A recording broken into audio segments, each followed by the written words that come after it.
Act 2, Scene 4. Museum of Dwellings.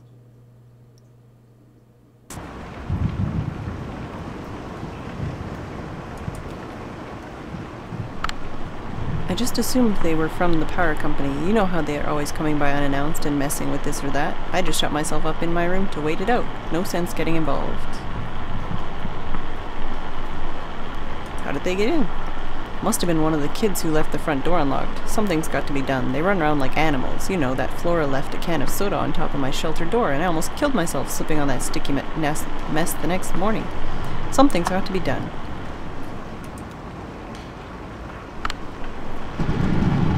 I heard the man and the lady talking when they first came in, but they didn't see me. What were they talking about? The man said his leg was hurting him. They were looking for Dr. Truman, but he was already gone. But they didn't know, so they kept looking around. Oh yeah, he was talking to his dog. Guy was a weirdo. What did he say? Just small talk, you know, like you talk to your buddies or something. Like you talk to a dock worker. Just like, damn, this is a lot of rain. I haven't seen rain like this since that storm a couple years back that took out Lissette's herb garden. I just feel bad for that old dog getting dragged all over by a couple of drunks. Like old dog like that should be sleeping on a porch somewhere, but that's loyalty for you. Well, they didn't stay long anyway.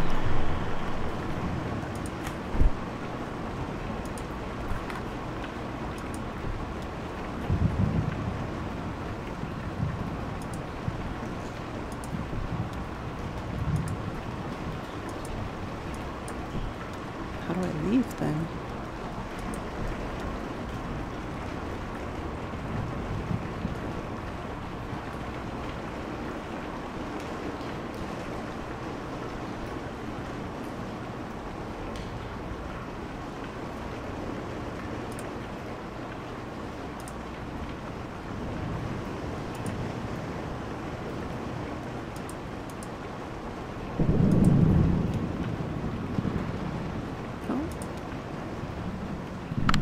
I guess they must have gone through some papers here. It was in some disarray and a few folders were pulled out and left on the table. I mean, it wasn't too bad. I only noticed because Diana's such a stickler. She's real organized, I mean. What folders were they looking at? Yeah, mostly stuff about the building site, I guess. They had a list of all the homes we relocated here. A list of original residences before we leveled the neighborhood. I'd guess they were looking for one of the old residents. They pulled out a list of the folks who didn't take the offer, folks who moved elsewhere, but they filed that back out of order, so I guess they didn't find what they were looking for. Hey, while I have you here, work's kind of slowed down and it seems like... I know you folks know what you're doing, but it seems like the residents here are just kind of settling in. We'll get your boys back to work soon. Yeah, sure, I get you. You happen to get that last invoice?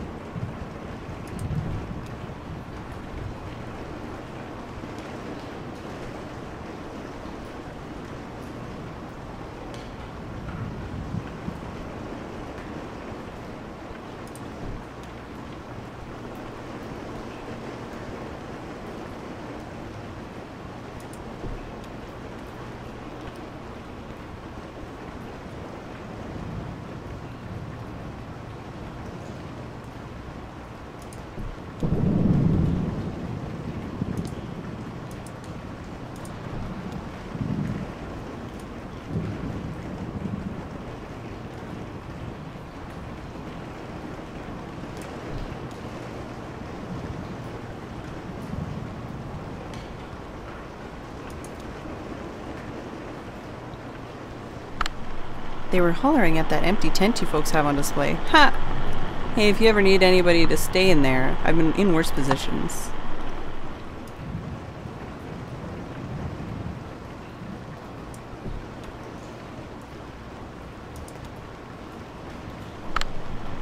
Do you know, at first I thought it might be Hudson walking up to visit. I'd heard him working on his boat just a bit earlier before the storm started.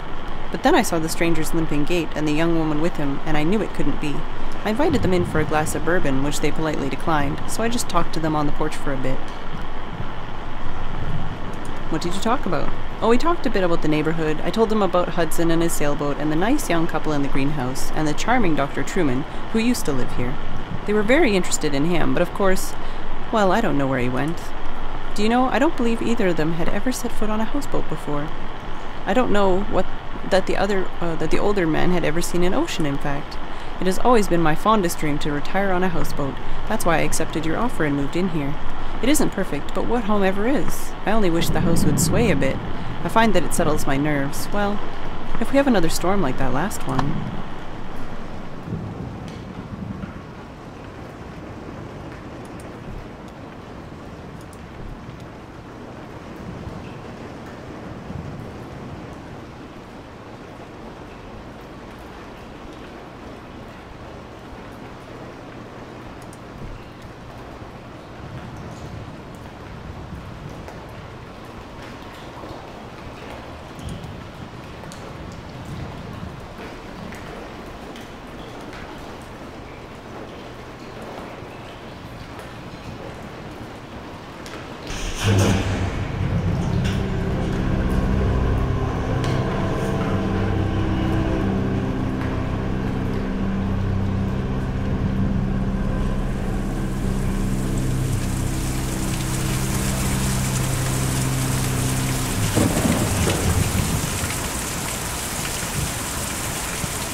They wouldn't come in, just rushing around.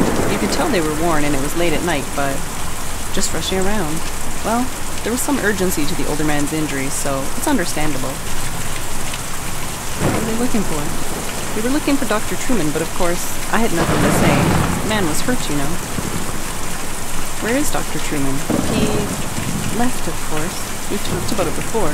He left and we don't know how or when or what happened to this charming house. Well, we just don't know. I suppose we never will.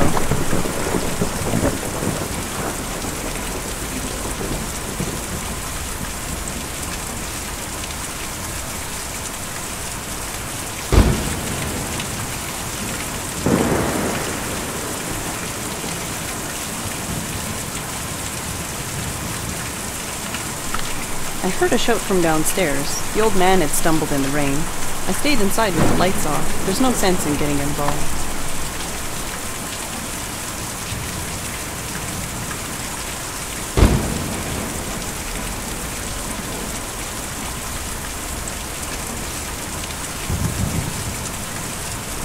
I didn't see or hear a thing all night. I was in the back doing inventory when they came by.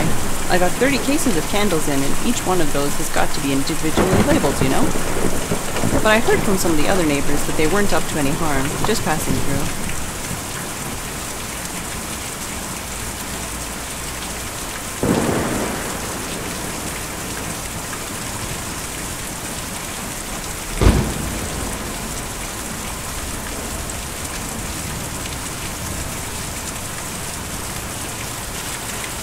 I saw you folks drive up. I like your truck. What kind of truck is that?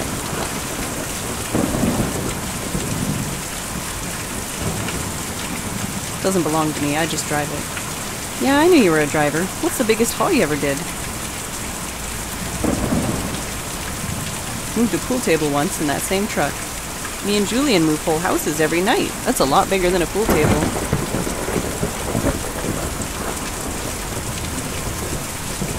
Where do you take the houses? Me and Julian take them out to the forest every night, and then we bring them back at dawn before the museum opens. Is Dr. Truman in the forest? Yes, ma'am. He's out in the forest. Me and Julian took him out there a few nights ago, and he didn't want to come back. He lives there all the time now. This museum's an okay place to live in the daytime, but it's no good at night. Folks just can't sleep in a place like this. Or when they do, it gives them nightmares. So we take them out to the forest to sleep, and then bring them back in the morning.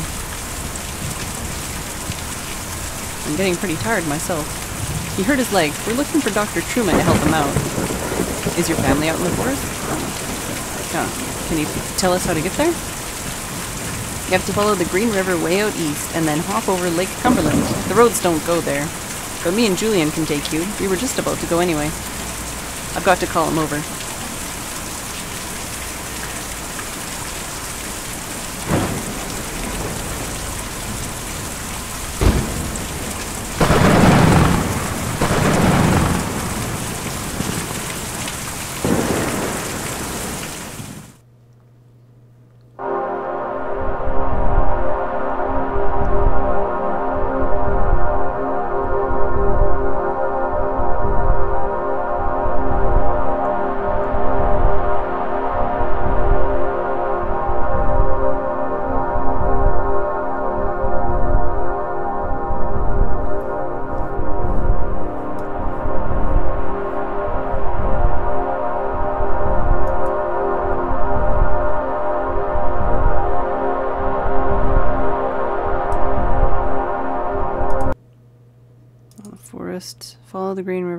east, hop over Lake Cumberland. Where is Lake Cumberland?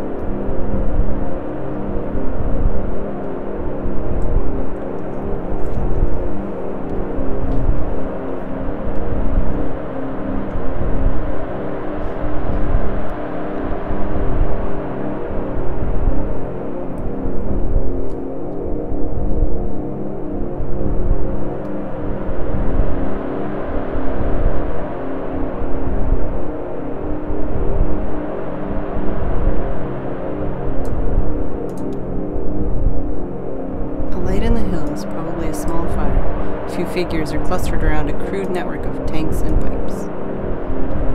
Let's keep looking for that Cumberland Lake. We found the Cumberland River at least.